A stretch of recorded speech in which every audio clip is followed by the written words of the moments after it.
गुजरात का हो या फिर कहीं और का हो, जो देश के खिलाफ हथियार उठाएगा वो इस देश का दुश्मन है। कहानी खत्म।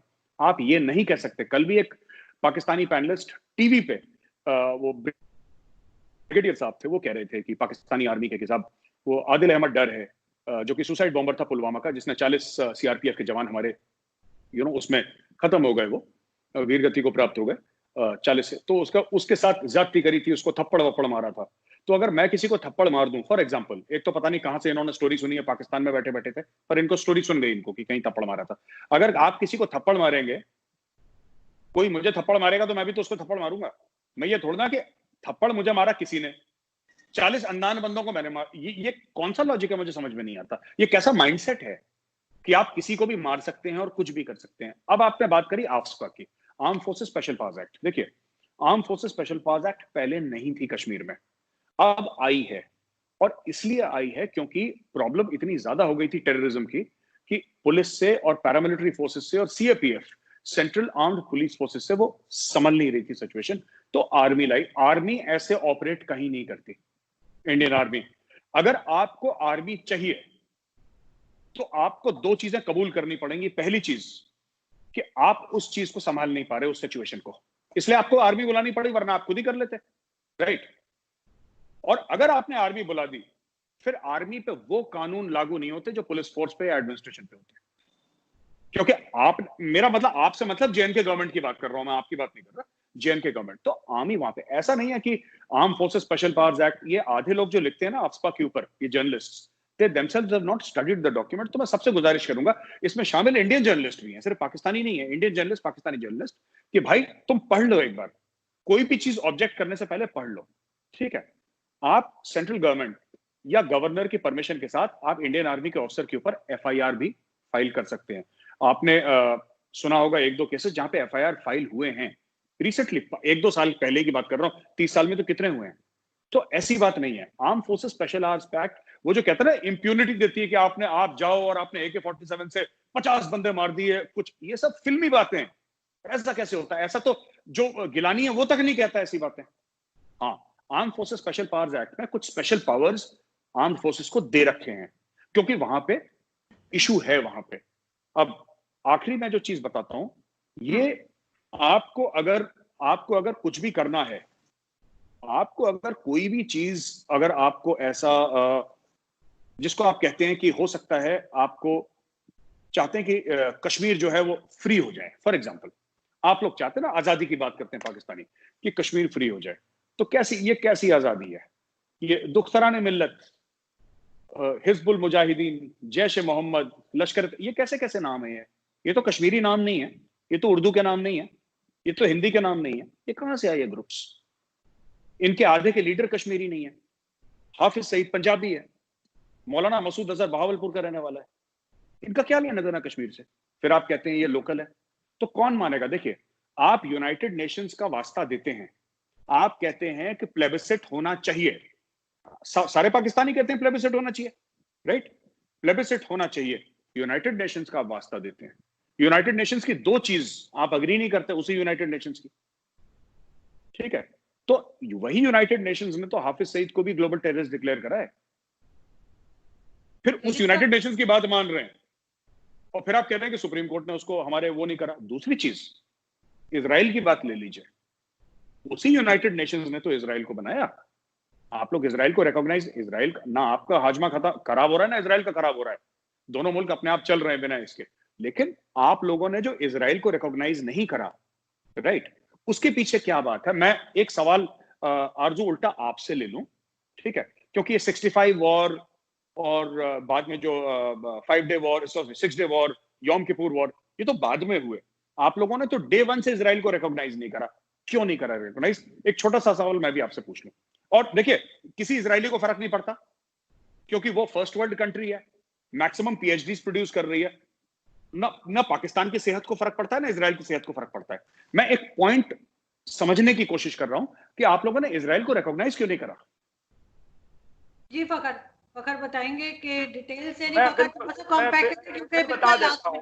जिस तरह कश्मीर की हम बात करते हैं ना, और कश्मीर के बारे में आप लोगों को फकर साहब एक बार फकर साहब एक बार जरा इजराइल का बता दीजिए, मैं भूल जाऊंगा, वरना मैं क्या, आप सबसे उम्र में बहुत बड़ा हूँ, मेरी मेमोरी खराब है।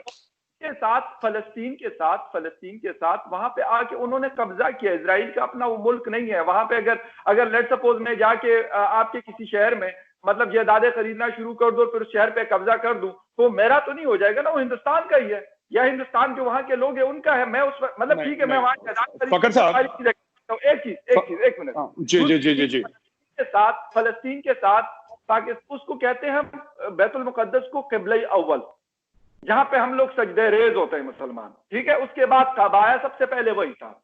वो एक हम मतलब मुसलमानों की एक एसोसिएशन है उसके साथ, और पाकिस्तानियों की है। कोई उसको मानता है या नहीं मानता, मतलब किसी को अच्छा लगता है या नहीं लगता, लेकिन पाकिस्तान का एक स्टैंड है, और अब से नहीं है, right from the first day, और इंशाल्लाह ये रहेगा भी जब तक उनको जो फलस्तीनी है उनको अपना राइट नहीं मिल जाता। ये हमारा एक स्टांस है और ये रहेगा। इसी तरह हमारा कश्मीर के ऊपर, मकबूजा कश्मीर के ऊपर भी हमारा स्टांस है कि वो लोग आपके साथ नहीं रहना चाहते। आप बेशक गोली आपने आजमा ली, आपने जंग आजमा ली, आप लोगों ने आपने उनको मतलब जिसे कहते हैं कि मुख्तलिफ तरीकों से उनको मतलब जेनोसाइड हुआ, सब कुछ हुआ, लेकिन उसके बावजूद आज फिर 2020 में भी वो लोग कहते हैं कि भाई कश्मीर बनेगा पाकिस्तान। मैं तो नहीं कहता, मैं इस्लामाबाद में बैठ के मेरा आज भी ये स्टांस है। मैं हर दफा कहता हूं कि अगर कश्मीरियों को हिंदुस्तान के साथ रहना तो उनको रहने दो भाई, उनको रहने दो उनके साथ। अच्छा, ओके, उनके साथ हिंदुस्तान को कोई हक नहीं है कि जबरदस्ती को अपने साथ। ओके आरजू मेरा, हाँ जी आप कहिए। इसलिए जैसे कश्मीर पे जो है वो इंडियंस का कब्जा है और हम इंडिया को मानते हैं, तो इसी तरह से मेरा तो ये मानना है कि हमें इजराइल को भी मानना चाहिए कि चाहे उसका उस पे कब्जा है फलस्तीन पे या नहीं है, लेकिन ये कि ये चीज थोड़ी सी कहना चाहिए कि मेरी अपनी सोच कहना चाहिए कि मैं नहीं समझती। आई थॉट एक बात कहना चाहूंगा मैं, फकर जी विद योर परमिशन। साहब ऐसा है, इजराइल बना यूनाइटेड नेशंस के मैंडेट से बना, राइट? यूनाइटेड नेशंस के मैंडेट से बना, यूनाइटेड नेशंस के आदेश से बना, उनके ऑर्डर से बना। उस पर वोटिंग हुई, इजराइल बना। इजराइल वहां पे क्यों बना? इजराइल वहां पे इसलिए बना क्योंकि 2500 साल पहले वहां पे इजराइल था। उसके बाद वो लोग चले गए थे और ये सब है, वहां से निकाल दिया गया इजराइलियों को, बट इजराइल वहां पे बना, यूनाइटेड नेशंस की ऑर्डर्स से इजराइल बना। फिर आपने इजराइल को रिकॉग्नाइज नहीं करा। दूसरी चीज, आपका पैलेस्टीनियन से क्या नाता? ला इलाहा इल्लल्लाह, यही नाता तो है। बिल्कुल, और कोई नाता नहीं है ना। आधे पाकिस्तानियों को अगर मैं मैप दे दूं, कंट्रीज का नाम मैं लिखूं, हो सकता है वो ना दिखा पाए कि कहां पे पैलेस्टीन है। लेकिन एक बात है कि वो मुसलमान, हम मुसलमान तो लाइक तुसी भी पंजाबी दे, असी भी पंजाबी, तो हैव फन दैट वे। सो वो चक्कर है ना कि आप भी मुसलमान हम भी मुसलमान, यही तो इशू है आप लोगों का, और तो कोई तो सुनिए, मुसलमान के अलावा एक छोटी सी बात और कर दूं, मुसलमान के अलावा एक छोटी सी बात और कर दूं, वहां पे इजराइली मतलब जो इजराइली का मुल्क जो बना सो बना, ठीक है, हम उसको रिकॉग्नाइज करते या नहीं करते, अमेरिका के उस पे बना, आपको भी पता है, मुझे भी पता है, ठीक है। लेकिन उसके बाद वो लोग क्या कर रहे हैं कि जो फलस्तीनियों के पास जो जिसको गजा स्ट्रिप और ये बाकी इलाके कहते हैं उसके ऊपर और गोलान की पहाड़ियों के ऊपर कब्जा, ये क्या चीज है भाई? इसके ऊपर ये थोड़ी हो सकता है कि मतलब लोग वहां पे बैठ जाए कि भाई आप आके यहाँ पे पूरे इजराइल को बता दो। तो सर आपने इतनी बड़ी फौज रखी है, बोल दे जाके गोलान की पहाड़ियों पे कब्जा कर लेना, किसने रोका? मैं एक चीज, मेरी बात आधी रह गई यार, आप लोगों के बीच में ना आधी रह गई मेरी बात। हमारी फौज, मेरी फकर साहब एक शिकायत है, फकर साहब आपकी, जो देखिए फकर साहब जी, ये जो पैलेस्टीनियंस का जो दर्द है ना, ये मुझे कभी समझ में नहीं आया, जो पाकिस्तानियों के दिलों में दर्द है। एक जमाने में आपका एक मेजर जनरल हुआ करता था, ज़ियाउल हक, उसका बड़ा राब्ता था किंग ऑफ जॉर्डन के साथ, बड़ी यारी थी, दोस्ती थी। तो शाम को बैठ के दोनों चाय वाय पीते थे। बेचारा वो सूफी आदमी था ज़ियाउल हक, शराब क्या पीता, ब्रिगेडियर था, बाद में मेजर जनरल बना वो। तो 1979 में आपको पता है कि जॉर्डन में कितने पैलेस्टीनियंस को पाकिस्तानी आर्मी ने मारा? आप जरा खुद चेक करें और मेरी बात का भरोसा बिल्कुल भी ना करें। मैं आपको बता रहा हूं, पाकिस्तान आर्मी ने, मैं नाम बता रहा हूं अफसर का, उस जमाने का ब्रिगेडियर ज़ियाउल हक, जो बाद में आपका प्रेसिडेंट बना और आपका आर्मी चीफ बना, डिक्टेटर था पाकिस्तान का, उसने कितने हजार फिलिस्तीनी मारे, मैं नंबर नहीं बताऊंगा, जो पाकिस्तानी देख रहा है खुद देखे, फिर आपको पता लगेगा कि कितना आप लोग जो दिल में हाय हमारा दिल टूट गया फिलिस्तीनी, हाय हमारा गाजर मूली, इतने तो इजरायलियों ने नहीं मारा जितना ज़ियाउल हक ने निपटा दिया, पहली चीज।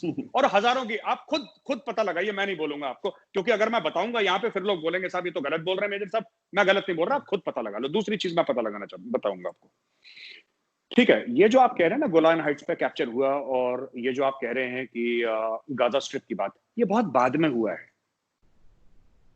इजराइल 46, 47, 48, 3 साल बता रहा हूं, 46, 47, 48, राइट। पाकिस्तान 14 अगस्त, ठीक है, 1947।